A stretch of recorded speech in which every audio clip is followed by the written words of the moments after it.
Life has a cruel sense of humor.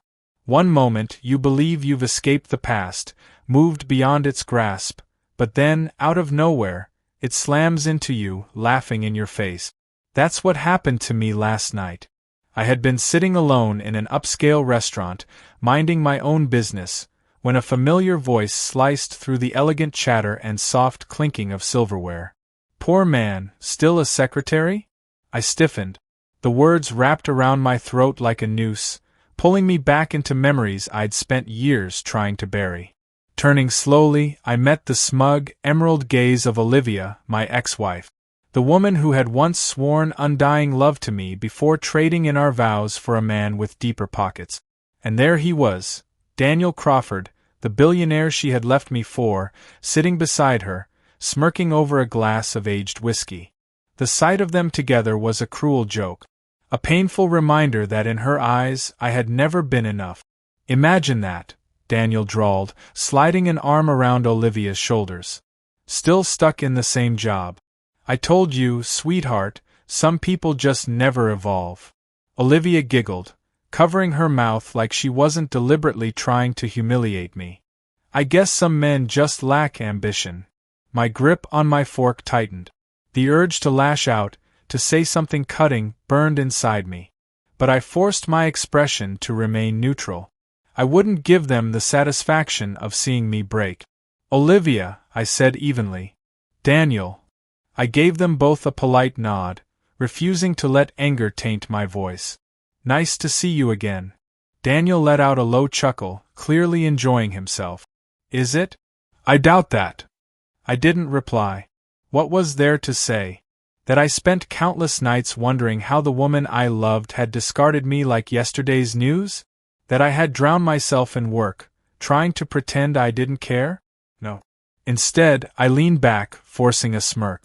"Well, I'm happy to see you both doing so well," I said, deliberately turning my gaze toward Olivia's diamond-studded bracelet. "It must be nice." A flicker of something unreadable passed over her face, but she recovered quickly, flashing me the same dazzling smile she had once used to make me believe I was the center of her world. "Oh, it is," she purred. "Daniel takes such good care of me." Daniel kissed her temple, his smirk widening. "She deserves the best." The arrogance in his tone made my stomach churn. I had once given Olivia my everything. My love. My devotion. My dreams. And still, it hadn't been enough. But I wouldn't sit there and be ridiculed. Pushing back my chair, I rose to my feet, adjusting the cuffs of my suit. "Well, I hope the two of you have a wonderful evening," I said, my voice smooth, unaffected. "Enjoy your meal." Olivia tilted her head, lips curving in amusement. "Leaving already?" I smiled. "I have better things to do." And with that, I walked away. Every step away from them felt like reclaiming a piece of myself. They thought they had won. They had no idea what was coming next. I left the restaurant with my head held high, but inside, something churned violently. Rage, humiliation, and something darker, an aching hunger to win. For years, I had accepted my life as it was, letting the past remain buried. But seeing Olivia and Daniel, hearing them mock me as if I was some insignificant pest beneath their feet, flipped a switch inside me. I wasn't that weak, devoted fool anymore. I had spent years building something in the shadows, something far greater than they could ever imagine. And now it was time to strike.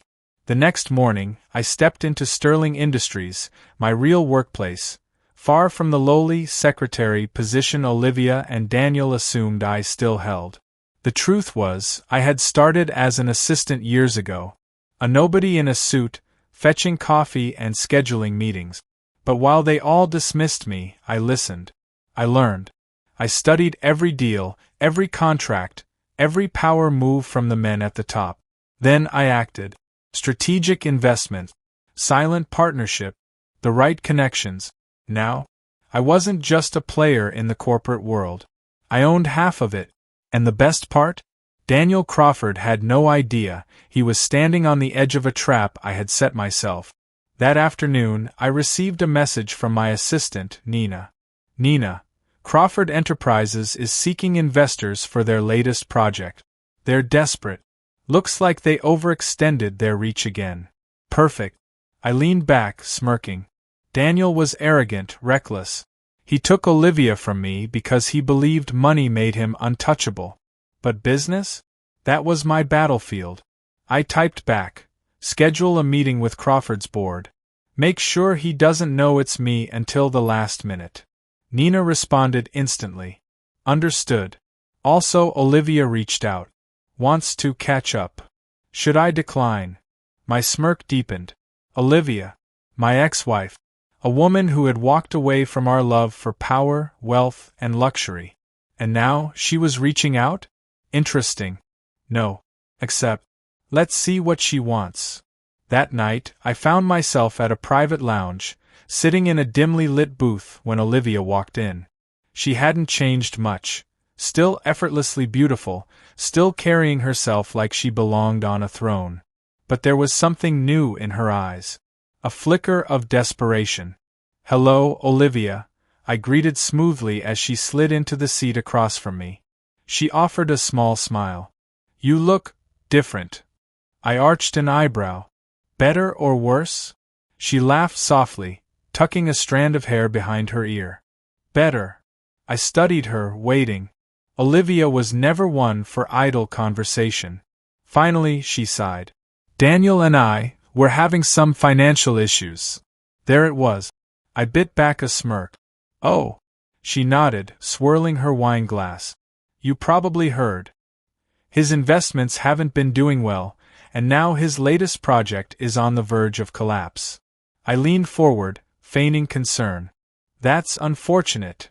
She let out a soft chuckle. It is. And, well, I was wondering if you might be able to help. So that was why she was here. I tilted my head.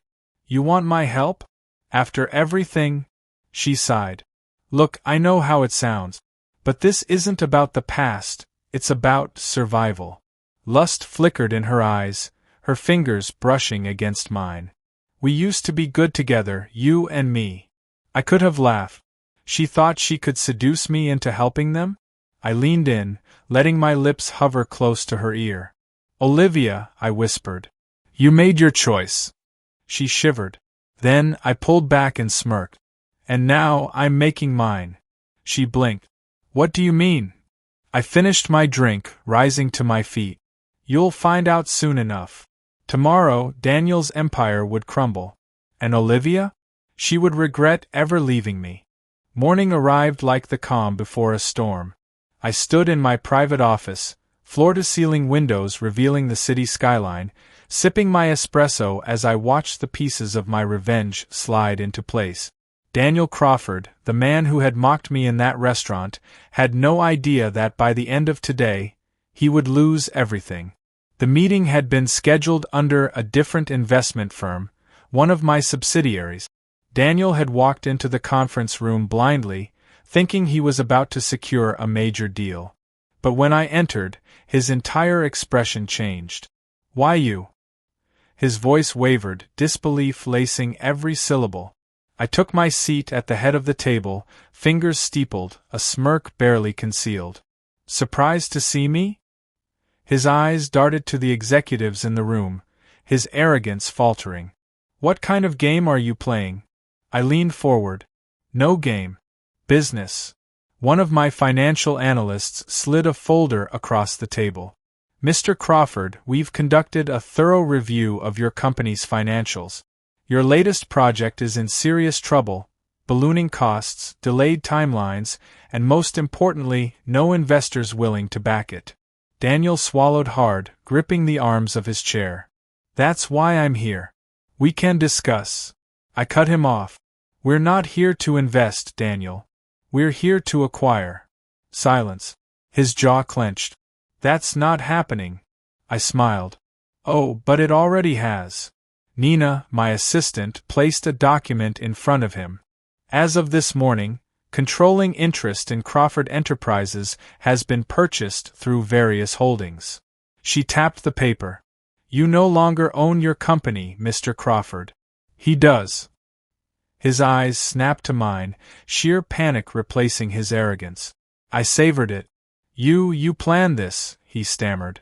I leaned back, exuding pure confidence. You underestimated me, Daniel. You thought I was just some secretary. I let the word hang in the air, watching the realization dawn on him. While you were playing at being a mogul, I was building empires. Daniel shot up, slamming his hands on the table. You can't do this. I remained seated, calm. I already did. His fury was delicious. His downfall, inevitable. This isn't over, he spat, storming toward the door. I chuckled. Oh, but it is. Right before he exited, I added, and Daniel? You might want to check your accounts. His steps faltered. He knew. By the time he would confirm it, it would already be too late. Every dollar he had tied up in this deal had crumbled into dust. His empire was gone. And I was the one who took it. That evening, as I celebrated with a glass of whiskey in my penthouse, my phone buzzed. Olivia. I almost ignored it.